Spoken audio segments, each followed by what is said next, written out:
Dans un coin oublié des montagnes du Chiapas, là où les nuages semblent effleurer les toits de tôle et les prières se mêlent au chant des oiseaux, vivait Emiliano, un enfant d'Accent grave peine 15 ans. Sa maison, faite de vieux bois et de briques d'adobe fissurées, résistait à peine aux pluies. Là, entre l'odeur de maïs bouilli et d'eucalyptus séché, le petit s'occupait de sa grand-mère malade, la seule famille qui lui restait. Emiliano n'était pas comme les autres enfants du village. Bien qu'il n'ait que 15 ans, son regard portait déjà la gravité de quelqu'un qui a vu trop de choses pour son âge. Fils unique d'une mère décédée en couche et d'un père disparu lors des migrations vers le nord, il fut élevé par sa grand-mère, Doña Cata, une femme aux mains ridées et à la fois ancienne, qui disait toujours « Dieu prend son temps, mais n'oublie jamais ». Il vivait dans une petite maison au bord du chemin, où les pierres étaient plus courantes que les jouets, et la pauvreté était une compagne quotidienne. Ils n'avaient ni télévision ni radio. Ce qu'ils avaient, c'était une petite Bible aux pages usées, une bougie qu'ils allumaient le dimanche et une image de la Vierge collée avec du ruban adhésif au mur d'adobe. La foi, dans cette maison, n'était pas une habitude, c'était un souffle de vie. Doña Cata enseigna à Emiliano à faire le signe de croix avant de dormir, à prier le chapelet, même si ce n'était qu'une dizaine, et à parler à la Vierge, comme on parle à une mère, avec respect, mais aussi avec tendresse.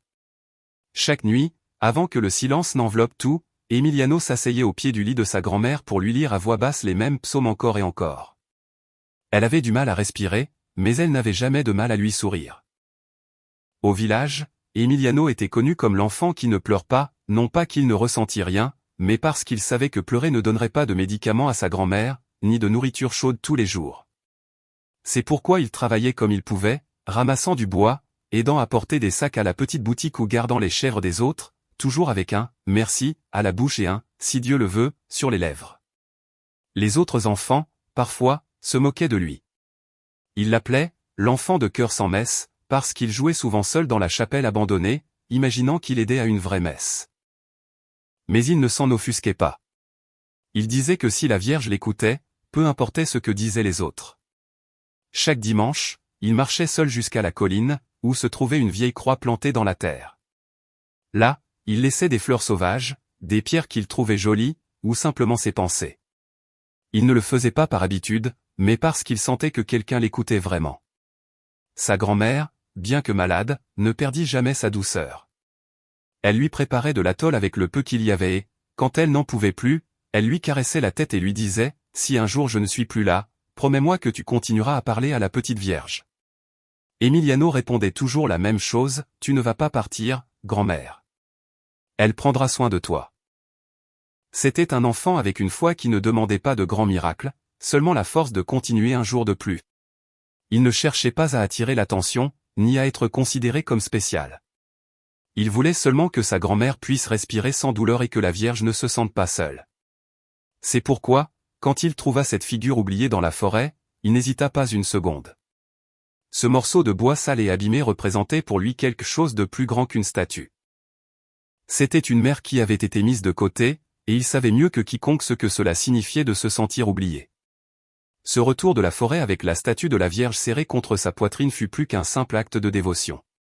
Pour Emiliano, c'était comme porter quelque chose de sacré, même si ses bras maigres tremblaient sous le poids et que les gouttes de pluie lui trempaient les vêtements et l'âme. Ses chaussures usées s'enfonçaient dans la boue et le froid s'infiltrait par son cou. Mais il ne lâcha l'image un seul instant. Il la couvrait avec sa chemise comme s'il s'agissait d'une créature sans défense.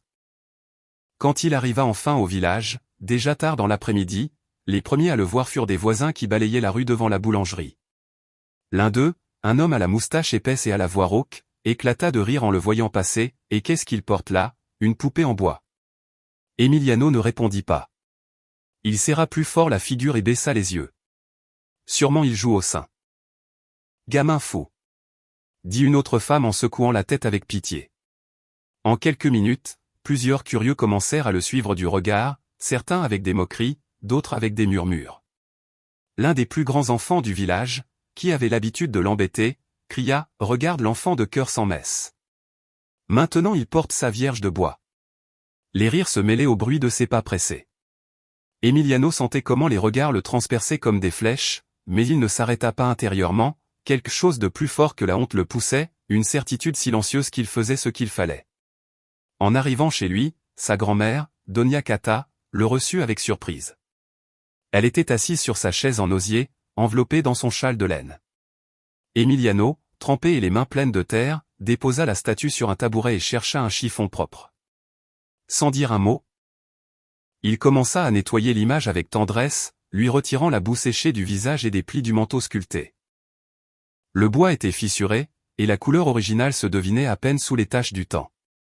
Mais les yeux sculptés dans ce petit visage, continuaient d'irradier quelque chose de serein, comme si, malgré l'abandon, il n'avait pas cessé de regarder avec compassion.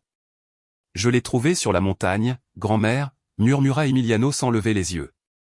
Elle était seule, jetée comme une ordure. Doña Cata s'approcha lentement. Elle la contempla longuement en silence. Puis elle posa sa main sur l'épaule du garçon et dit d'une voix douce, « Alors tu as bien fait. Aucune mère ne mérite d'être oubliée. » Cette nuit-là, Emiliano ne mangea rien.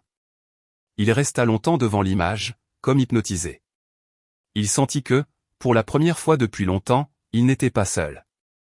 Le lendemain, il décida d'apporter la statue à la chapelle du village. Il pensa que, peut-être, le père Matteo voudrait la placer là, près de l'autel. Il sortit tôt avec la Vierge, enveloppée dans une toile blanche, marchant avec espoir jusqu'à la petite église coloniale. En arrivant, il salua le sacristain et demanda à parler au prêtre. Le prêtre, un homme âgé au regard fatigué, le reçut dans la sacristie. Emiliano, nerveux, déplia la toile et montra la figure.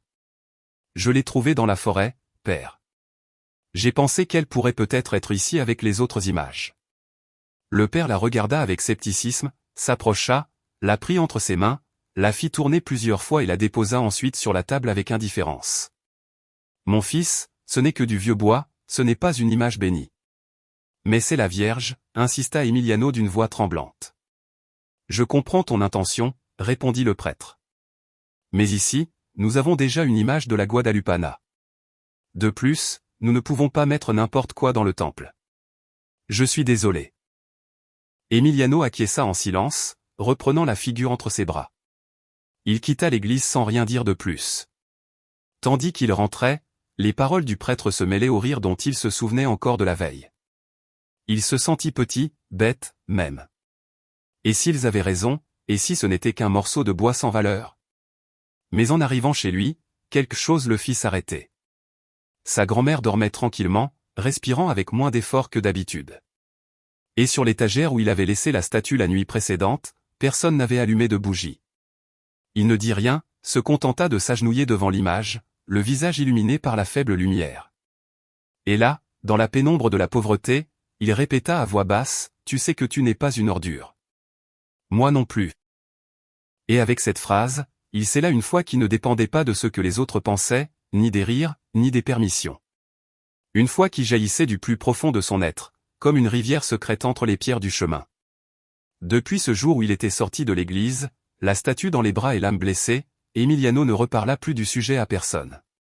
Il ne répondit pas aux moqueries du village, ni ne chercha plus l'approbation du père Matteo. Il n'avait qu'une certitude silencieuse, cette image, bien que vieille et brisée, était la Vierge, et elle était avec lui. Chez lui, il improvisa un petit autel. Il plaça la statue sur une caisse en bois recouverte d'une nappe brodée par sa grand-mère de nombreuses années auparavant. Dessus, il mit une bougie blanche qu'il allumait chaque soir, et à côté, un petit verre avec des fleurs fraîches qu'il cueillait dans les champs. C'était un coin pauvre, mais plein de dignité. Chaque soir, Emiliano s'agenouillait devant l'autel, le dos droit et les yeux fermés. Il priait doucement avec cette voix douce qu'il utilisait pour ne pas réveiller sa grand-mère. Parfois, il lisait des psaumes, d'autres fois, il parlait simplement, il racontait à la Vierge ses inquiétudes, ses peurs, la fatigue de la journée, mais surtout il lui demandait une seule chose, que ma grand-mère puisse respirer sans douleur, mère. Même si ce n'était qu'un petit peu, les jours continuaient comme avant. Doña Cata dormait la plupart du temps.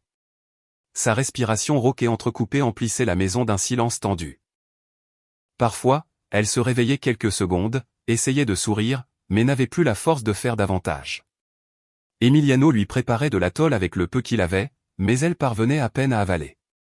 Sa maigreur commençait à être alarmante. Une nuit, comme tant d'autres, Emiliano alluma sa bougie, plaça une fleur sauvage dans le petit verre et s'assit devant l'image. Le vent soufflait fort dehors, et le toit de tôle vibrait comme s'il pleurait.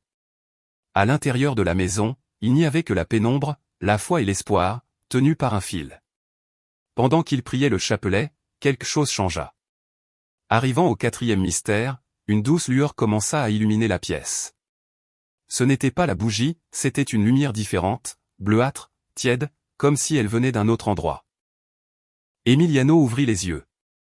La statue brillait, non pas intensément, mais avec une délicatesse impossible à décrire.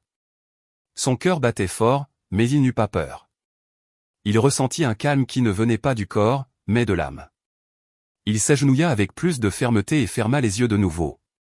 Il n'entendit pas de voix, ne vit pas d'apparition, mais quelque chose en lui sut que la Vierge était là. La lumière dura quelques minutes. Puis elle s'évanouit comme si elle n'avait jamais été là.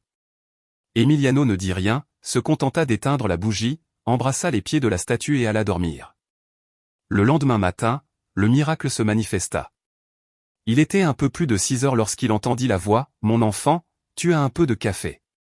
Emiliano se leva d'un bond. C'était la voix de sa grand-mère, ferme, claire, vivante. Il courut à sa chambre, et elle était là, assise avec les joues un peu plus roses, respirant sans le sifflement de la douleur.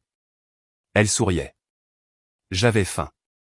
Je me suis réveillée avec l'envie de pain, dit-elle comme si c'était un jour ordinaire. » Le jeune homme ne sut que faire. D'abord il resta muet, puis il pleura. Il pleura comme il ne l'avait pas fait depuis son enfance. Il serra fort sa grand-mère dans ses bras et courut à la petite boutique acheter le peu qu'il pouvait, un pain sucré et un sachet de café instantané. Ce petit déjeuner fut le plus sacré de leur vie. Dans les jours suivants, Doña Cata recouvra des forces de manière inexplicable. Elle commença à marcher dans la maison, à converser comme avant, même à plaisanter. Les voisins, qui connaissaient son état, furent surpris de la voir assise de nouveau dans la cour, écosser des haricots comme si de rien n'était. Et comme cela arrive dans les villages, les paroles s'envolent. Elle n'était pas au bord de la mort. On dit que c'était à cause d'une vieille statue. Je l'ai vue prier toutes les nuits. Se pourrait-il que la petite Vierge lui ait fait un miracle? Les rumeurs grandirent. Certains s'approchaient pour demander directement à Emiliano. Il se contentait de sourire avec timidité et disait « J'ai juste prié. Le reste, c'est elle qui l'a fait. » Mais tous ne croyaient pas. Certains disaient que c'était de la suggestion, des coïncidences, que les personnes âgées se remettaient parfois subitement. D'autres murmuraient que le jeune homme inventait tout pour attirer l'attention. Même le père Matteo, l'apprenant, commenta dans une homélie, « La vraie foi n'a pas besoin de signes visibles. » Attention à ceux qui voient des miracles là où il n'y a que des émotions. Mais Emiliano ne discutait pas, ni ne se défendait. Il continuait seulement d'allumer sa bougie chaque nuit, de placer ses fleurs et de parler à sa Vierge, car dans son cœur, il n'y avait plus de doute. Et plus la foi du jeune homme devenait forte, plus une étincelle s'allumait dans le cœur du village. Certains commencèrent à passer chez lui juste pour voir la statue. D'autres lui demandaient la permission de prier avec lui. Quelque chose commençait à s'éveiller, et Emiliano, sans le vouloir, devint le gardien de quelque chose de plus grand que lui.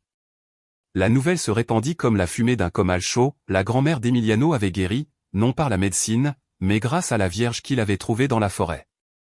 Personne ne savait exactement comment la rumeur avait commencé, mais en quelques jours, tout le monde au village avait entendu l'histoire. Les premiers à s'approcher ne furent pas des croyants fervents, ni des dévots du chapelet. Ce furent les curieux. Ceux qui, auparavant, se moquaient d'Emiliano, l'appelant « l'enfant de cœur sans messe », passaient maintenant chez lui avec un mélange de doute et d'espoir dans les yeux. « Est-ce vraiment cette statue qui a aidé ta grand-mère? Et qu'est-ce que tu lui pries? As-tu un petit papier spécial ?» Emiliano, sans prétention, les recevait avec la même humilité que toujours. Il n'avait pas de formule magique ni de réponse mystérieuse. Il leur montrait seulement l'image, maintenant soigneusement nettoyée et ornée de fleurs fraîches. Il leur disait, je lui parle simplement comme si c'était ma maman, et je lui demande de tout mon cœur. Une matinée arriva Doña Teodora, une vieille femme qui était courbée depuis des années, une main toujours sur son dos. Elle marchait lentement, avec une canne, et chaque pas était une grimace de douleur. Elle ne croyait pas beaucoup au miracle, mais elle dit qu'elle voulait au moins voir de ses propres yeux ce qu'on racontait tant. Elle s'assit devant la statue pendant plus d'1 heure. Elle ne parla pas, ferma seulement les yeux, caressa ses grains de chapelet et bougea les lèvres en silence. Le lendemain, on la vit marcher sur la place sans canne. Elle-même ne le comprenait pas, je ne sais pas ce qui s'est passé, mais aujourd'hui je me suis levé et la douleur est partie. C'était comme si une écluse s'était ouverte. L'un après l'autre, les voisins commencèrent à rendre visite à Emiliano, certains par pure foi, d'autres par désespoir. Un homme âgé nommé Julien, connu pour son addiction à l'alcool, arriva une nuit en titubant, le visage sale et les yeux rouges. Il s'agenouilla devant l'image et, entre les larmes, murmura « Si tu es là, enlève-moi cette soif qui me tue ». Le lendemain matin, il alla au magasin, mais ne demanda pas de bière, il demanda du pain et du lait. Personne ne l'avait vu sobre depuis plus de 15 ans.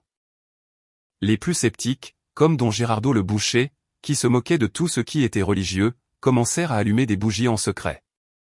Un jour, sa fille, malade de la peau depuis des mois, se réveilla sans éruption cutanée. Il ne dit rien, mais cette nuit-là, il déposa une rose blanche au pied de l'image. Même les enfants, qui auparavant embêtaient Emiliano, commencèrent à changer. L'un d'eux, Tonito, qui avait l'habitude de se moquer en disant que la statue était une vilaine poupée, passait maintenant chaque après-midi pour laisser de jolies petites pierres qu'il trouvait. Personne ne lui dit de le faire, il le sentit seulement. La maison d'Emiliano, autrefois solitaire, devint un point de rencontre. Les gens venaient avec respect, ne faisaient pas de bruit, certains apportaient des bougies, d'autres des images pieuses. D'autres simplement leur peine. Mais tout n'était pas acceptation et gratitude. Certains continuaient de douter. Ils disaient que c'était de la suggestion, des coïncidences, qu'Emiliano était un bon garçon, oui, mais que les gens voyaient ce qu'ils voulaient voir. Les maladies partent parfois seules, disait un homme à la cantine. Et les ivrognes, parfois, se lassent de boire. Mais pendant qu'il parlait, chaque nuit, l'hôtel brillait avec plus de vie. Les fleurs ne se fanaient pas si vite. La bougie, parfois, durait plus longtemps que la normale. Et Emiliano, avec sa foi tranquille, continuait de prier comme toujours, sans exiger, sans se vanter. Un journaliste local apprit ce qui se passait. Il vint au village avec sa caméra, cherchant une histoire curieuse. Il interviewa la grand-mère, les voisins, prit des photos de la statue, mais en vérifiant son enregistrement, quelque chose d'étrange se produisit. L'image de la Vierge apparaissait floue, comme si l'objectif ne pouvait pas la focaliser. Ce doit être une erreur de l'équipement, dit-il. Mais je vais essayer encore une fois. Il le fit 3 fois, et à chaque fois, le même résultat. C'est alors que le journaliste, un homme agnostique, décida d'éteindre la caméra, s'assit devant l'image et ne dit pas un mot, baissa seulement la tête. Le père Matteo, voyant comment le ferveur populaire grandissait, commença à s'inquiéter, non par jalousie, mais par le désordre qui pouvait en découler. Il tenta de parler à Emiliano, « Tu dois faire attention, mon fils. Les gens ont besoin de guides, pas seulement d'émotions. » Mais le jeune homme répondit seulement avec calme, « Je ne leur ai pas dit de venir. Je priais seulement pour ma grand-mère. » Et le prêtre ne sut plus que dire. Ainsi, la figure secourue de la forêt, celle qui fut moquée, rejetée et oubliée, était maintenant le réconfort d'un village. Et au milieu de tout, Emiliano, avec sa foi d'enfant orphelin, devint le témoin silencieux d'un espoir que personne n'osait nier. Les jours commencèrent à passer. Et avec eux, quelque chose d'invisible mais de puissant fut semé à San Bartolo del Monte. Il n'y eut pas d'annonce officielle ni de cloche sonnant à la gloire, mais l'air même semblait avoir changé. C'était comme si le village, qui auparavant portait le poids de la routine, de la pauvreté et du scepticisme, commençait à respirer différemment, plus profondément, plus proprement.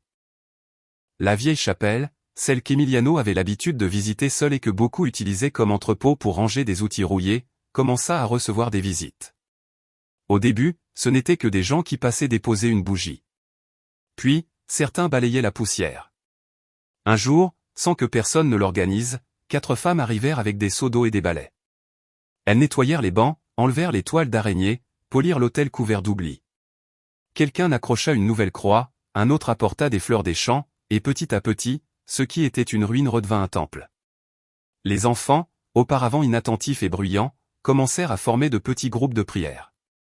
Quelqu'un leur enseigna de nouveau comment faire le signe de croix, comment réciter le Notre Père, sans confondre les mots. Emiliano, sans le vouloir, devint un guide. Il n'était pas un leader qui imposait, ni ne parlait fort, il était simplement là, priant, souriant avec discrétion, allumant la première bougie, ramassant le papier par terre, plaçant une fleur en silence. Il le suivait parce qu'il sentait qu'il savait quelque chose que les autres avaient oublié. Le père Matteo, qui au début avait observé tout cela avec un mélange de prudence et de curiosité, finit par céder au mouvement qui surgissait d'en bas, des plus humbles. Il décida de célébrer la messe dominicale dans la chapelle restaurée et, au lieu de longs sermons, demanda aux fidèles de raconter leurs expériences. C'est ainsi que quelque chose de nouveau commença. Une femme parla de la façon dont elle avait pardonné à sa sœur après des années de disputes. Un homme confessa qu'il avait cessé de maltraiter sa femme parce que, en priant devant la statue, il avait ressenti de la honte pour la première fois de sa vie. Un jeune homme qui prévoyait de quitter le village à la recherche de travail, décida de rester pour prendre soin de sa mère malade, inspiré par Emiliano. L'image de la Vierge restait dans la maison du jeune homme, sur le même autel simple. Les gens ne demandèrent pas qu'on la déplace. C'était comme si tous comprenaient que c'était sa place. Mais malgré tout, le changement s'étendait. Non pas par la présence physique de la statue, mais par ce qu'elle représentait. C'était comme une graine qui germait dans le cœur de chacun. Emiliano restait le même, silencieux, serviable, avec ce mélange d'humilité et de fermeté qui ne s'apprend pas dans les livres. Parfois on le trouvait assis sous l'arbre où il avait trouvé l'image, lisant les psaumes que sa grand-mère aimait tant, ou marchant pieds nus sur la colline, cueillant des fleurs sauvages pour l'autel. Il ne chercha jamais de reconnaissance, ne demanda jamais rien. Sa seule préoccupation restait la santé de Doña Cata, et elle, bien que faible, continuait de s'améliorer petit à petit. Elle souriait davantage, dormait mieux. Et même elle prépara de nouveau de l'atoll un matin, disant entre rires, « Il semble que la petite Vierge veuille que je te donne encore des petits déjeuners, mon fils. » Un après-midi, un groupe de jeunes du village s'approcha de lui, « Nous voulons apprendre à prier comme toi, Emiliano. Tu nous enseignes ?» Le jeune homme rougit, baissa les yeux et puis, avec la naturelle de celui qui respire la foi, leur dit, « Il ne s'agit pas de jolies paroles. Parlez-lui simplement comme si c'était votre maman. Dites-lui la vérité. » Ainsi commencèrent les chapelets au coucher du soleil. Chaque vendredi, devant la maison d'Emiliano, une dizaine de personnes se réunissaient pour prier, sans haut-parleurs, sans affiches, seulement des voix qui s'élevaient comme de l'encens, simples et pures. Il ne manqua pas de personnes qui, de l'extérieur, voulurent profiter de la situation. Un entrepreneur d'une ville voisine vint proposer d'acheter l'image pour l'exposer dans un sanctuaire touristique. Il promit de l'argent, de la visibilité, des visiteurs. Emiliano lui répondit par une seule phrase, « Voudriez-vous vendre votre mère ?» L'homme ne revint pas. Et c'est ainsi que le petit village, oublié, souvent méprisé pour son éloignement et sa pauvreté, devint un phare, non pas de miracles spectaculaires, mais de petits changements qui transformaient les cœurs, non par la statue, mais par la foi vivante qu'elle éveillait. Car au final, le plus grand miracle ne fut pas la guérison de la grand-mère, ni l'ivrogne sobre, ni la vieille femme qui remarcha. Ce fut la résurrection d'une communauté entière, le retour de l'amour, du pardon, de l'espérance. Et tout cela parce qu'un jeune homme de 15 ans décida de ne pas laisser la Vierge seule. Une année passa, les saisons changèrent, les champs fleurirent, et le soleil dora de nouveau les toits de tôle du village avec la même intensité que toujours. Mais San Bartolo del Monte n'était plus le même. Il y avait quelque chose dans l'air qui ne pouvait être mesuré ni pesé, mais qui se ressentait dans chaque geste, dans chaque salut entre voisins, dans chaque bougie allumée avec une intention sincère. La chapelle, autrefois oubliée et couverte de poussière, fut reconstruite par des mains humbles. Il n'y eut ni architecte, ni plan, ni permis élégant. Ce furent les mêmes paysans, maçons, mères de famille et jeunes du village qui la relevèrent avec des planches recyclées, des blocs apportés de loin et des donations arrivant de lieux insoupçonnés, pierre par pierre, comme s'ils construisaient quelque chose de plus qu'un bâtiment, un symbole de la foi qui avait renaquis parmi eux. Au centre du nouvel autel, élevé avec tendresse sur une base de bois sculpté, fut officiellement placée l'image de la Vierge de la Forêt, la même qu'Emiliano avait trouvée couverte de boue, mais maintenant, restaurée avec soin. Elle irradiait une tendresse qui émouvait quiconque la regardait. Son visage n'était pas parfait, mais il avait une expression qui invitait au recueillement, au silence, à la confiance. Personne n'oubliait d'où elle venait et, pour cela, beaucoup l'appelaient avec respect et familiarité, la petite Vierge qui n'a pas été oubliée, pendant la cérémonie d'intronisation. Le père Matteo, ému aux larmes, prononça peu de mots. Il éleva seulement la voix pour signaler avec fermeté, cette image n'a pas été apportée par un miracle du ciel, mais par le cœur courageux d'un jeune homme qui n'a pas voulu la laisser seule. Si aujourd'hui nous avons un lieu saint, c'est parce qu'Emiliano a cru. quand personne d'autre ne l'a fait. Emiliano, debout à côté de sa grand-mère, baissa les yeux. Non par honte, mais par humilité. Dona Cata, les yeux brillants et le chapelet à la main, lui serra le bras avec affection. Depuis ce jour, la chapelle ne fut plus jamais vide. Des pèlerins commencèrent à arriver des villages voisins, puis des villes lointaines. Certains venaient pour remercier, d'autres pour demander du réconfort. Certains apportaient des promesses, d'autres seulement le silence. Tous se sentaient touchés par l'histoire de l'enfant et de la Vierge. Et l'histoire était racontée encore et encore, non comme une légende, mais comme un témoignage. On disait que l'image fut trouvée dans une forêt par un jeune homme pauvre qui n'eut pas peur du ridicule ni de l'effort, qu'il la nettoya, en prit soin, lui parla, que sa grand-mère malade guérit après une nuit de prière, que le village changea, que les miracles commencèrent, et que tout était né d'un simple acte d'amour. Même ceux qui s'étaient moqués auparavant étaient maintenant les plus dévots.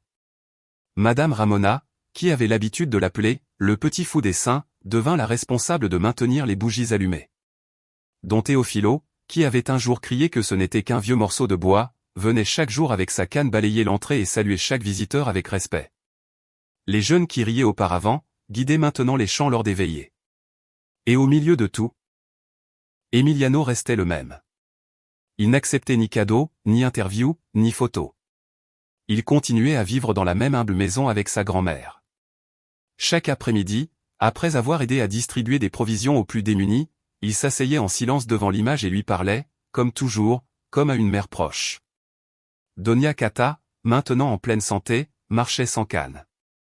Elle ne faisait pas de miracles, disait-elle, seulement des prières, mais elle avait le sourire de qui sait avoir vu quelque chose qui n'est pas de ce monde. Souvent elle marchait avec son petit-fils jusqu'à la chapelle et lui prenait la main pendant le chapelet.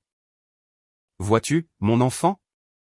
Je t'ai dit que Dieu prend son temps, mais n'oublie jamais. » Et Emiliano, d'une voix douce, répondait, et la petite Vierge non plus. Chaque 12 décembre, date à laquelle Emiliano avait trouvé la statue, une procession spéciale était maintenant célébrée. Elle n'était ni bruyante ni spectaculaire, elle était humble comme l'enfant qui l'avait initiée. Fleurs des champs, chants simples, bougies allumées et une communauté unie. Ce jour-là, chaque année, Emiliano portait l'image de la Vierge dans ses bras, comme cette première fois dans la forêt, avec la même révérence, avec le même amour.